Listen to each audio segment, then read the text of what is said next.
अभी बचे हैं सिर्फ और सिर्फ 20 दिन। और मैं अभी इस वीडियो में कोई भी शेड्यूल वेड्यूल कुछ नहीं बताने वाला हूँ। मैं बस आप लोगों से अभी आया हूँ बस एक चीज बोलने के लिए, एक नहीं कुछ दो तीन चीज बोलने के लिए कि सबसे पहले अभी 28 दिसंबर से लेकर 30 दिसंबर तक फाइनल विंडो ओपन होने वाला है एडिट का। बहुत सारे बच्चों का मुझे मैसेज आया है कि उन लोगों का अभी तक एलिजिबिलिटी सर्टिफिकेट नहीं आया है और वो लोग इस बात को लेकर टेंशन में है कि 20 तारीख के बाद विंडो बंद हो जाएगा तो वो लोग एग्जाम नहीं दे पाएंगे। बट अभी और वेट करो, बिकॉज देखो, वेट के अलावा कुछ नहीं किया जा सकता है। वेट करो, अगर तुम्हारा आ जाता है एलिजिबिलिटी सर्टिफिकेट 28 दिसंबर से पहले, तो 28 से 30 तारीख तक 2 दिन के लिए फिर से एक फाइनल विंडो ओपन होता है। उसमें तुम्हारा photo, signature, thumb print, document, eligibility certificate, हर एक चीज A to Z हर चीज के लिए आता है। उसमें एक पीडीएफ आता है, पीडीएफ में देख लो क्या गलत है उस चीज पे तुमको लिंक मिलेगा, लिंक में जाओ अपलोड करो। तो अभी है एक फाइनल चांस है 28 दिसंबर से लेकर 30 दिसंबर तक। एंड नाउ इस वीडियो को बनाने का मेन मकसद ये है कि बहुत सारे बच्चे जो है, बहुत सारे स्टूडेंट्स जो है, मेरे खुद के कलीग्स जो है, उनका मैसेज ये आ रहा है, कुछ याद नहीं है, कुछ समझ नहीं आ रहा, क्या करूं। So okay, listen to me, कुछ मत करो। तुम्हें हो सकता है मेरी बातें थोड़ी सी अजीब लगे, बट सच में कुछ मत करो। जो मन में आ रहा है वो करो। फॉर एग्जाम्पल, अभी इस मोमेंट पे तुम्हें ये नहीं सोचना है कि मुझे पीडियाट्रिक्स पढ़ना है, मुझे सर्जरी पढ़ना है, मुझे ऑब्गनाइनी पढ़ना है, मुझे एनाटॉमी पढ़ना है, मुझे पीवाईक्यूज करने। कुछ मत सोचो, बैठो। जो तुम्हारा गट फीलिंग बोलता है, जो तुम्हारा दिमाग बोल रहा है कि एफएमटी बहुत दिन हो गए, एफएमटी नहीं देखा है, देख लो। बहुत दिन हो गए पैथो नहीं देखा है, देख लो। नेहा तनेजा मैम का अभी एक 2 घंटे का वीडियो आया है यूट्यूब पे, देख लो। एलआरआर का कोई नोटिफिकेशन आया, देख लो। समझ रहे हो अभी इस मोमेंट पे क्या है कि तुम ऐसे सिचुएशन पे बैठे हुए हो कि all you need to do is anything. जैसे कि ये प्रेप लैडर में अभी आप लोगों को दिख रहा है, 1 महीने के लिए आया है लास्ट माइल प्लान। आप ये लास्ट माइल प्लान ले सकते हैं, यहाँ पर आपको हर एक एलआरआर मिल जाएगा, जितने भी 19 के 19 सब्जेक्ट्स के एलआरआर मिलेंगे, कस्टम मॉड्यूल मिलेंगे, जीटीज मिलेंगे, और इन सब में तुम्हें हेल्प करेगा प्रेप लैडर। प्रेप लैडर में है custom module, GTs, subject wise test, PYQs. Even if अगर तुम रैपिड रिवीजन देखते हो किसी एक सब्जेक्ट का 2 घंटे, 3 घंटा, 5 घंटे में, 2x में, 2.5x में, तो उस रैपिड रिवीजन का भी अपना खुद का क्वेश्चन बैंक है, 50 क्वेश्चन, 100 क्वेश्चन का, ताकि तुमने रैपिड रिवीजन में जो भी टॉपिक्स पढ़े, जो भी रैपिड रिवीजन में तुमको टॉपिक्स पढ़ाया गया, उस टॉपिक से रिलेटेड तुमको एमसीक्यूज मिलेंगे कि तुमने जो भी पढ़ा है वो तुम क्वेश्चन में डाल सकते हो। तुम्हें अभी इस मोमेंट पे कस्टम मॉड्यूल ही करना है सिर्फ और सिर्फ, क्वेश्चन बैंक करने की जरूरत नहीं है। Because custom module is technically question banks only, जो रैंडमली तुम्हें क्वेश्चन बैंक्स में देते हैं।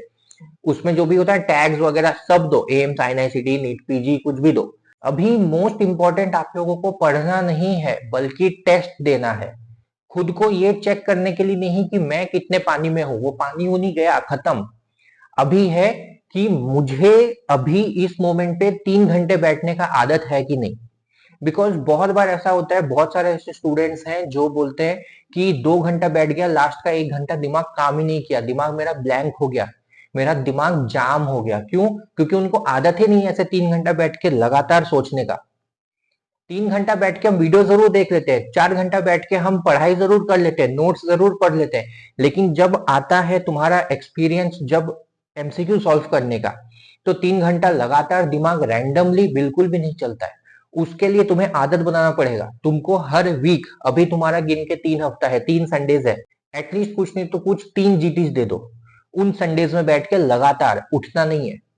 बहुत सारे स्टूडेंट्स है, इवन इफ मैं जो है रात को बैठ के पढ़ता था, पूरी रात पढ़ता था, 4 बजे 5 बजे तक पढ़ के फिर सुबह 11 बजे उठता था। वो बिल्कुल भी नहीं करना है। पहले अपना जो रिदम है उसको सेट करो। अभी एग्जाम तुम्हारा सुबह है, ऐसा ना हो कि तुम्हें सुबह नींद आ रहा है, तुम्हें सुबह उठ ही नहीं पा रहे हो और तुमको रात को नींद नहीं हो रहा है।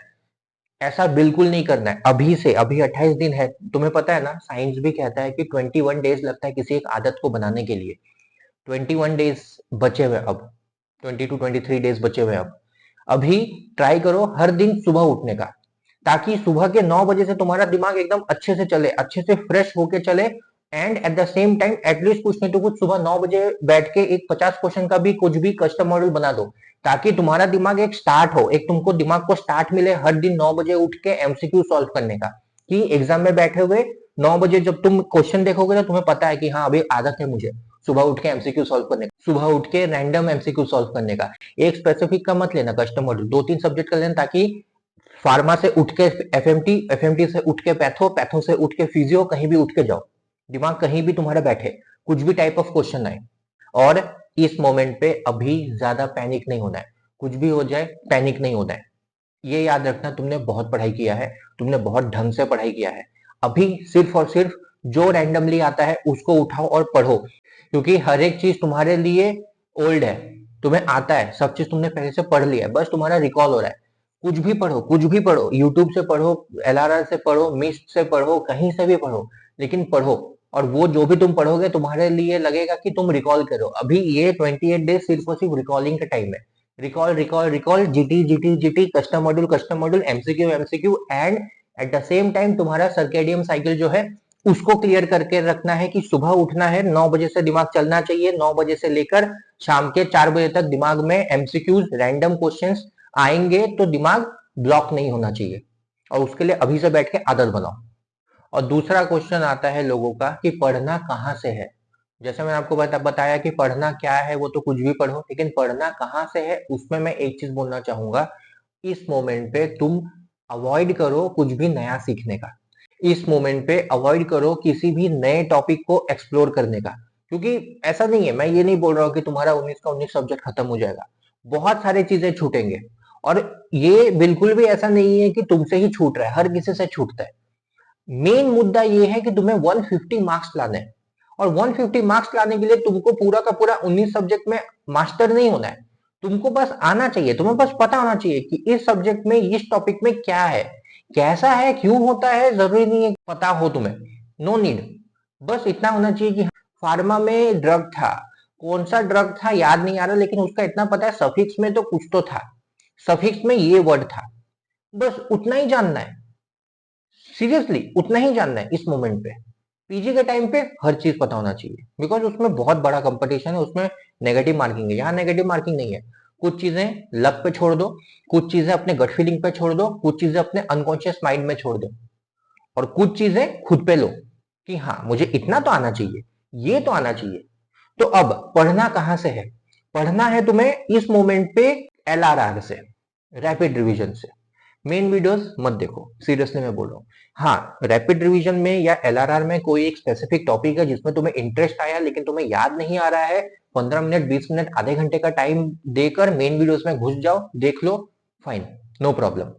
लेकिन सिर्फ मेन वीडियोस, सिर्फ नोट्स, सिर्फ तुम्हारा जो 20th नोटबुक है, या तुम्हारे पास जो मेन वीडियोस के नोट्स हैं 50 पेजेस के, 100 पेजेस के, उसको पढ़ रहे हो सुबह से लेकर दोपहर तक, एक दिन बस एक सब्जेक्ट किया, नहीं नहीं, कुछ भी हो जाए, अभी इस मोमेंट पे तुम्हें हर दिन 2 सब्जेक्ट्स करने हैं, एक मेजर एक माइनर, एक इंटरमीडिएट एक माइनर, एक मेजर एक इंटरमीडिएट, तुम्हारी मर्जी है, लेकिन हर दिन 2 सब्जेक्ट करने हैं, सो दैट तुम एटलीस्ट 10 दिन में 20 सब्जेक्ट कर लो। 19 सब्जेक्ट ही है, मतलब 10 दिन में तुम्हारे एक राउंड हो जाए। फिर उसके बाद जो बचेगा 10 दिन, उस 10 दिन में तुम्हें 3 सब्जेक्ट करने हैं, ताकि 5 दिन में तुम्हारा एक राउंड हो जाए। तुम्हें कैसे भी करके, जरूरी नहीं है तुम्हें हर चीज पढ़ना है, जरूरी नहीं है तुम्हें हर चीज आना चाहिए, बस इतना है कि तुम हर चीज को एक बार देख लो। सो आज के वीडियो के लिए बस इतना ही, एंड आई होप आप लोगों को थोड़ा सा समझ में आया होगा कि इस मोमेंट पे अभी जो इतना एंग्जाइटी वाला, इतना पैनिक वाला सिचुएशन है, उसमें कैसे अपने आपको काम रखना है, कहाँ से पढ़ना है, क्या पढ़ना है, कैसे पढ़ना है। And all the best for your examination. बस मिलते हैं एग्जाम के उस पार, पास होने के बाद।